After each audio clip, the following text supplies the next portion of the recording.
नमस्कार मित्रांनो, तुमचं स्वागत आहे आपल्या यूट्यूब चॅनलवरती। आपण आज एक महत्त्वाची स्कीम ज्याच्याबद्दल माहिती तुम्हाला सांगायची आहे ती म्हणजेच पोस्ट ऑफिसची आहे। बघा, पोस्ट ऑफिसची मासिक उत्पन्न योजना म्हणजेच महिनेवारीला तुम्हाला प्रत्येक महिन्याला व्याजाच्या स्वरूपामध्ये पैसे मिळतील। ते कशा प्रकारचे मिळतील म्हणजे दर महिन्याला तुम्हाला जेवढी रक्कम तुम्ही गुंतवाल त्याच्या तुम्हाला व्याजाच्या स्वरूपात पैसे मिळणार आहेत। आणि ते पैसे कशासाठी आहेत जर बघितलं असेल, आपलं कुटुंब नियोजन करत असताना आपण असं म्हणतो की दर महिन्याला कुठले तरी पगार यायला पाहिजे, कुठले तरी पैसा यायला पाहिजे। पूर्णतः नियोजन आपण त्या पगारीवर किंवा पैशावर करत असतो। मग इथं जर बघितलं, ग्रामीण भागातील असतील किंवा शहरी भागातील असतील, ज्यांची मुलं शिक्षणासाठी शाळेमध्ये जातात, काही मुलांची काही कॉलेजमध्ये जातात, त्यांची फीस असेल, त्यांचा खर्च असेल, हे सर्व खर्च भागवण्यासाठी आपल्याला महिनेवारीला पैसे यायला पाहिजे। म्हणजे दर महिन्याला पैसे आले तर आपण हे सर्व खर्च भागवू शकतो। आणि खर्च भागवण्यासाठी इथं जर बघितलं असेल, सरकारने एक योजना काढलेली पोस्ट ऑफिसद्वारे, आणि ती पोस्ट ऑफिसद्वारे काढलेली योजना जी आहे ती दर महिन्याला तुम्हाला पैसे देणार, दर महिन्याला पैसे। मग दर महिन्याला पैसे किती देणार, कशा प्रकारे मिळणार, कुठून मिळणार, ह्या सर्व स्कीमची आपण आजच्या लेक्चर्समध्ये माहिती घेणार आहोत। मग ती स्कीम आहे पोस्ट ऑफिसची। तुम्ही बघितलं असेल, पोस्ट ऑफिसची स्कीम महत्त्वाची, महिलांसाठी सुद्धा जास्त प्रमाणामध्ये पोस्ट ऑफिसच्या योजना आहेत। महिलांसाठी जर बघितलं असेल, पोस्ट ऑफिसमध्ये आपण खाते ओपन करतो, किंवा मुली जन्माला आली तेव्हा सुद्धा पोस्ट ऑफिसमध्ये महत्त्वाच्या योजना आहेत। ह्या स्कीम भरपूर आहेत, पण आपल्यापर्यंत माहिती नसल्यामुळे आपण त्या स्कीमचा लाभ घेत नाही आहेत। ग्रामीण भागातले असतील किंवा शहरी भागातील, त्यांना या स्कीमबद्दल माहिती नसते, म्हणून आपण त्याच्यापासून दुरावतो आणि त्या स्कीम आपल्याला माहिती नसल्यामुळे दुसरेच लोक फायदा घेऊन जातात आणि आपण जाग्यावर राहतो। म्हणून या स्कीमची माहिती देणार आहे। मग त्या स्कीमचं नाव आहे पहा, पोस्ट ऑफिस योजना जी आहे ती पोस्ट ऑफिस योजनेअंतर्गत आहे मासिक उत्पन्न योजना। मासिक उत्पन्न योजना जर बघितली असेल, जे काही आपला 2023चा अर्थसंकल्प 1 फेब्रुवारी 2023ला जो अर्थसंकल्प सादर केला, त्या अर्थसंकल्पामध्ये एक घोषणा केली होती। त्या अर्थसंकल्पामध्ये घोषणा काय केली होती की एक पोस्ट ऑफिसद्वारे योजना आणली जाईल, ती मासिक उत्पन्न योजना। आणि त्या घोषणेअंतर्गत ती योजनेला सुरुवात केली होती 1 एप्रिल 2023 पासून। मग घोषणा केली, लगेच सुरुवात केली या मासिक उत्पन्न योजनेसाठी। मग नेमकी जाणून घेऊयात की मासिक उत्पन्न योजना नेमकी काय आहे। मग मासिक उत्पन्न योजनेबद्दल आपल्याला माहिती घ्यायची असेल तर पहा, लक्षात घ्या, 1 फेब्रुवारी 2023ला त्याची घोषणा केलेली आहे। आपण सविस्तर माहिती घेऊयात की नेमकं काय आहे। मग मासिक उत्पन्न योजना काय आहे तर याच्यामध्ये तुम्हाला पोस्ट ऑफिस जे आहे, पोस्ट ऑफिसमध्ये खातं उघडण्यासाठी तुम्हाला पात्रता काय आहे। पात्रता अशी आहे की तुम्ही पहिले भारताचे नागरिक असणं गरजेचं आहे, नाही तर पाकिस्तानचा व्यक्ती इथे येऊन अकाउंट ओपन करणार नाही, उगाच बिनकामाचे पैसे त्याला मिळणार नाहीत।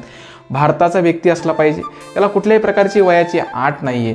पण जर एखादा अल्पवयीन मुलाचं जर खातं उघडायचं असेल तर त्याला पालकाची जर बघितलं असेल, तिथं आपण नॉमिनेशन म्हणतो, नॉमिनेट म्हणजेच नाम, किंवा त्याचं जर बघितलं आपण एक व्यक्ती लागतो त्याच्यासोबत, अल्पवयीन मुलासोबत। मग खाते ओपन करण्यासाठी तुम्हाला पोस्ट ऑफिसमध्ये जावं लागेल। पोस्ट बँकेमध्ये जर बघितलं असेल तिथं अकाउंट ओपन करावं लागेल। अकाउंट ओपन करण्यासाठी तुम्हाला मिनिमम कमीत कमी 1000 रुपये गुंतवावे लागतील।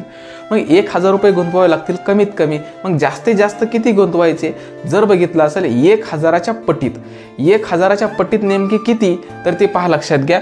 मग पोस्ट ऑफिस योजना जी आहे मासिक उत्पन्न योजना, त्याच्या अंतर्गत जर बघितलं, त्या मासिक उत्पन्न योजनेअंतर्गत जर बघितलं काय मिळ आहे, कमीत कमी तुम्ही किती हजार रुपये गुंतवू शकता, 1000 रुपये। किती हजार रुपये, 1000 रुपयापासून ते जवळपास 9 लाखापर्यंत तुम्ही एक व्यक्ती गुंतवू शकतो। पण सुरुवातीला जर बघितलं असेल, याच्या अगोदर हे 9 लाख रुपये जे दिसत आहेत ना, हे 9 लाख रुपये आत्ता आहे 1 एप्रिल 2023 पासून। जेव्हा घोषणा केली तेव्हा सांगितलं होतं 4.5 लाख रुपये।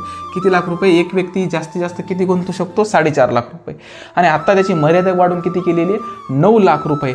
मग हे 9 लाख रुपये जे आहे हे आपण एक व्यक्ती त्या पोस्ट बँकेमध्ये गुंतवू शकतो। आणि याच्यावर व्याजदर किती आहे ते पाहायचं लक्षात। आणि व्याजदर जर बघितलं, पहिलं 7.1% होता। किती होता, 7.1%। आता जर बघितलं तर हे 7.4% केलं। व्याजदर किती केले, 7.4%।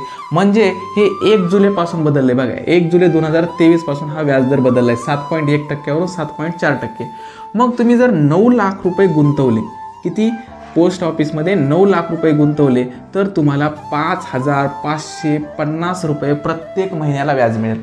5550 म्हणजे 9 लाख रुपये तुम्ही जर बँकेत त्या पोस्ट ऑफिसच्या गुंतवणूक केली तर तुम्हाला जवळपास महिन्याला 5,550 रुपये मिळतात. म्हणजे 5,550 जर मिळाले तर तुमचा सर्व खर्च भागू शकतो.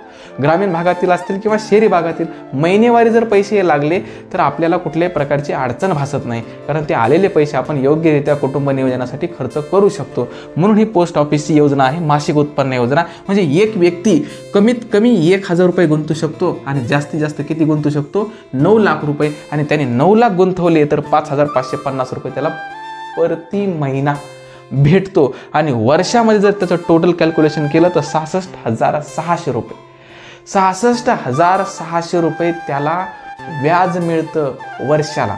आलं का लक्षात? मग याचा कालावधी तुम्हाला माहिती असणं गरजेचं आहे. लगेच तुम्ही यावर्षी गुंतवले आणि पुढच्या वर्षी काढताल तर तुम्हाला हे व्याजदर मिळत नाही. त्याच्या फिक्स कालावधीमध्ये गुंतवणूक करावी लागते. मग याला जर बघितलं आपण 5,550 रुपये तुम्हाला प्रति महिन्याला मिळणार आहेत. 66,600 वर्षाला मिळत आहेत. विचार करा 9 लाख गुंतवले तर. आणि जर नवरा बायको असतील आणि नवरा बायको जर म्हटले की आम्ही दोघांचं मिळून एकत्रित खातं उघडतो, दोघांचं मिळून जर एकत्रित तुम्ही खातं उघडलं तर तुम्हाला त्याची मर्यादा आहे 15 लाख रुपयापर्यंत. किती लाख रुपयापर्यंत? दोघं नवरा बायकोचं मिळून जर 15 लाख रुपयाचं अकाउंट ओपन केलं, तुम्ही 15 लाख रुपये फिक्स केले तर दर महिन्याला तुम्हाला 9,250 रुपये व्याज मिळेल. दर महिन्याला व्याज मिळेल. आणि शेवटी तुम्हाला रक्कम तर मिळणारच. ती रक्कम कुठंच जाणार नाही. शेवटी ते कालावधी संपल्यानंतर तुम्हाला रक्कम परत मिळणार आहे जी तुम्ही गुंतवलेली आहे. पण तुमचा महिना तर मिळाला तुम्हाला 9,250 रुपये प्रति महिना. दोघं नवरा बायको असतील तर जास्तीत जास्त 15 लाख रुपये गुंतवू शकता आणि त्यावर व्याज मिळेल 9,250 प्रति महिना. आणि एक व्यक्ती असेल तर जास्तीत जास्त किती गुंतवू शकतो? 9 लाख रुपये. आणि व्याज किती मिळू शकते? 5,550. आता तुम्ही म्हणताल ही मर्यादा का ठेवलेली आहे? कारण जास्त श्रीमंत लोकांसाठी ही योजना आहे का? नाही. मध्यम वर्ग जे लोक आहेत त्यांच्यासाठीच आहे. नाहीतर काही जण कोटी रुपये गुंतवले असते, बरोबर आहे, त्याच्यावर व्याज दर खूप मिळाला असता. हे कन्फर्म आहे ना, हे पळून जाणारे नाही आहेत ना. म्हणजे इथं जर बघितलं आपण म्हणतो की एखाद्या व्यक्तीला आपण व्याजाने पैसे दिले तर ते पळून जाईल, पण इथं पळून जाण्याची भीती नाही, बरोबर आहे. ही सरकारची योजना आहे. मग इथं जर बघितलं की 9 लाख रुपये एक व्यक्ती गुंतवू शकतो जास्तीत जास्त, आणि 2 जण व्यक्ती असतील तर 15 लाख रुपये गुंतवू शकतो. याला आपण संयुक्त अकाउंट म्हणतो किंवा संयुक्त खाते म्हणतो. संयुक्त खाते, बरोबर आहे, दोघांचं मिळून असतं. आलं का लक्षात? मग संयुक्त खाते उघडायचं असेल तर तुम्हाला 15 लाख रुपये गुंतवायची जास्तीत जास्त मर्यादा दिलेली आहे आणि त्याच्यावर व्याज दर तुम्हाला 9,250 रुपये मिळणार आहे. ही अशा प्रकारची योजना तुम्हाला पोस्ट ऑफिसची मासिक उत्पन्न योजना माहिती असणं गरजेचं आहे. आलं का लक्षात? मासिक उत्पन्न योजना यासाठी तुम्हाला मिनिमम 1,000 रुपयाचं गुंतवणूक करावं लागेल. आणि जास्तीत जास्त गुंतवणूक किती आहे? 9 लाख रुपये. पण तुम्ही म्हणताल सर मी 5,500 रुपये गुंतवणूक करेल. नाही, तर 1,000च्या पटीत तुम्ही 2,000 करू शकता, 3,000 करू शकता, 4,000 करू शकता, 5,000 करू शकता, 10,000 करू शकता. म्हणजे 1,000च्या पटीत गुंतवणूक करावं लागेल. ही एक अट आहे त्याची.